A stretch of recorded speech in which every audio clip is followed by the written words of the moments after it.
ব্ৰহ্মপুত্ৰৰ কালাচৰলৈ গৈ থকা অৱস্থাত ব্ৰহ্মপুত্ৰ নৈত জঁপিয়াইছিল অপহৰণ কাণ্ডৰ মাষ্টাৰমাইণ্ড মনোৱাৰ আলীয়ে।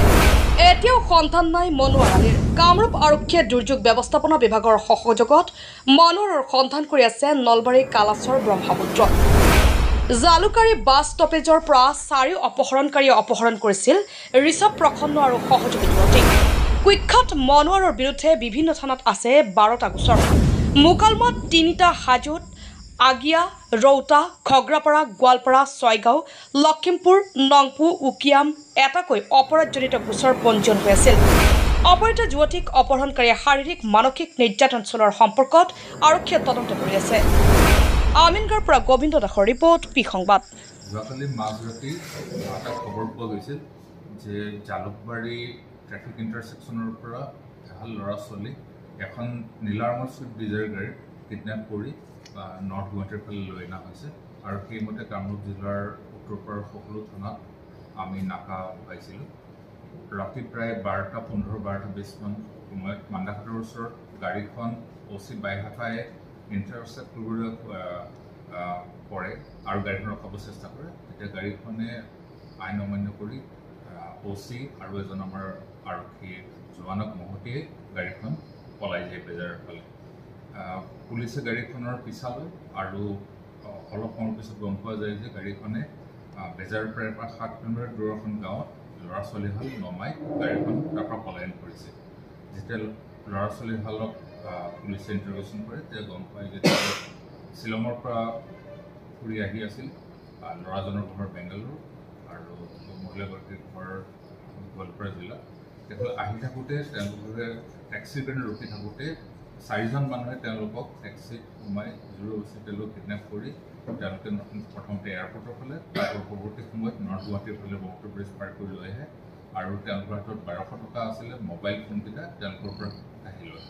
এই গোটেই ঘটনাক্ৰমত ছোৱালীজনী অলপ পৰিমাণে আঘাতপ্ৰাপ্ত হৈছে। তেওঁলোকক উপযুক্ত চিকিৎসা দিয়া হয় আৰু যিহেতু ছোৱালীজনীৰ ফোন নম্বৰ, ফোনকেইটা ল'ৰাটোৰ ফোনটো ডকাইতৰ দলটোৱে লৈ গৈছিল, সেইখিনি ট্ৰেক কৰা হয় আৰু আজি ৰাতিপুৱা প্ৰায় 7টামান বজাত গুৱাহাটী চিটি পুলিচৰ গড়চুক বা বৰাগাঁও গড়চুক অঞ্চলৰ পৰা এই 4জন ডকাইতক কামৰূপ জিলা আৰক্ষীয়ে গ্ৰেপ্তাৰ কৰিবলৈ সক্ষম হয়।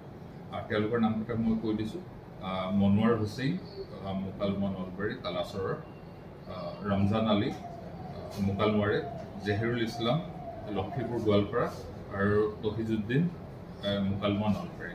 তেওঁলোকক এই যিকেইজন ভিক্টিম আছিল তেওঁলোকে চিনাক্ত কৰে যে তেওঁলোকে এই ঘটনাত জড়িত আছিল আৰু তেওঁলোকৰ গাড়ীৰ পৰা আপত্তিজনক সামগ্ৰী উদ্ধাৰ কৰা হয়।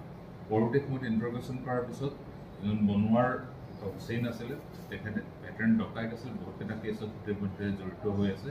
আমাৰ জিলাত অসম তথা মেঘালয়তো বহুতকেইটা কেছত তেওঁ অলৰেডি ডকাইতৰ কেছত জড়িত হৈ আছে। তেওঁ কয় যে তেওঁৰ যোনটো পিষ্টল আছে সেইটো তেওঁৰ ঘৰৰ ওচৰৰ চৰত কলাচৰ তাতে তেওঁ লুকুৱাই ৰাখিছে। গতিকে সেইটো ৰিকভাৰ কৰিবলৈ আমাৰ পুলিচ টীম এটা নাও লৈ আছামীজনক লৈ তালৈ গৈছিলে। প্ৰায় 2:30মান বজাত আপোনাৰ কলাচৰ পাবলৈ অলপ বাকী থকা সময়ত মানৱ মন্দিৰ ঘাটৰ পৰা শুৱালকুছিৰ পৰা আমাৰ টীমটো গৈছিলে। কালাচৰ পৰা অলপ আগতে আছামীজনে নাৱৰ পৰা হঠাতে জঁপিয়াই দিয়ে আৰু সাঁতুৰি পলাবলৈ চেষ্টা কৰে। এতিয়াও আমাৰ যি দল আছে ব্ৰহ্মপুত্ৰৰ, আপোনালোকে জানে যে ব্ৰহ্মপুত্ৰত পানী বহুত বেছি আছে। ইমিডিয়েটলি আমাৰ যিখিনি কৰণীয় আছিলে সেইখিনি আমাৰ পুলিচ যিখিনি তাতে বিষয় আছিল তেওঁলোকে ব্যৱস্থা গ্ৰহণ কৰিছে। SDRFক আমি ইতিমধ্যে কল কৰিছোঁ, তেওঁ উদ্ধাৰ অভিযান চলাই আছে। আমি এতিয়ালৈকে চিয়ৰ নহয় যে তেওঁলোক সেই আছামীজন পলাই যাবলৈ সক্ষম হৈছে নে পানীত ডুবি গৈছে, সেইটো আমি কিন্তু আমি তেওঁ পলাই গৈছে বুলি আমি ধৰি লৈ আমি ইয়াৰ ওপৰত আৰু পলাই যোৱাৰ আৰু যিমান পলাই যোৱাৰ কাৰণে তেওঁৰ ওপৰত আৰু এটা অতিৰিক্ত কেছ এটা ৰুজু হ'ব আৰু আমি তেওঁক বৰ্তমান বিচাৰি আছোঁ। গতিকে ল'ৰা ছোৱালীহাল এতিয়া সুৰক্ষিত আছে আমাৰ আৰক্ষী জিম্মাত আছে। আৰক্ষী বিষয়া আমাৰ যোনজন OC বাইহাটা যিজন ইনজিয়ৰ্ড হৈছিল তেওঁ ৰাতি নাৰায়ণ হৃদয়ালয় হস্পিটেললৈ তেওঁক চিফ্ট কৰা হয়। তেওঁৰ ডক্টৰে 12 ঘণ্টাৰ কাৰণে তেওঁক অবজাৰ্ভেশ্যন ৰাখিছে। গতিকে আজি আমি আশা ৰাখিছোঁ যে তেওঁক হয়তো ডক্টৰে সকলো পেৰামিটাৰ্ছ ঠিক পালে আবেলি আজি হয়তো তেওঁক হস্পিটেলৰ পৰা ৰিলিজ কৰিব।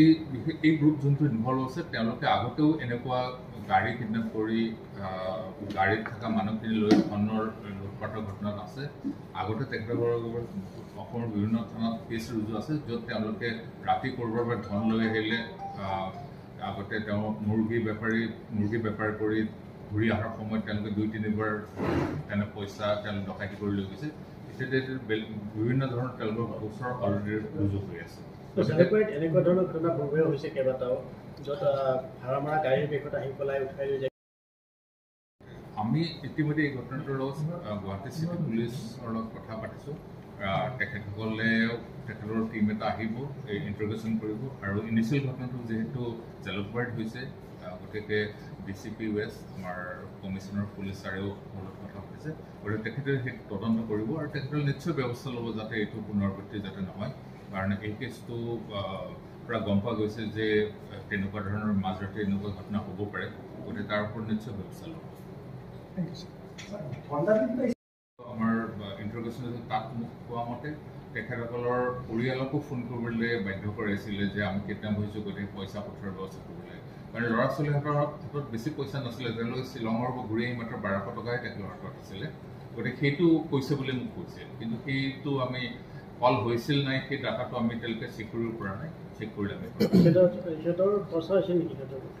তেনেকুৱা ছোৱালীজনীয়ে কোৱা মতে অলপ তেওঁক আতিথ্য চলাইছে বুলি কৈছে অলপ সেইটো এতিয়া সেইটো ধন দাবী কৰি আতিথ্য চলোৱা নে মানে তেওঁক ছেক্সুৱেলি মলেষ্ট কৰিছে সেইটো আমি চিয়'ৰ নহয় আমি এতিয়া তেখেতৰ লগত সেইটো বিষয়ে কথা পাতিম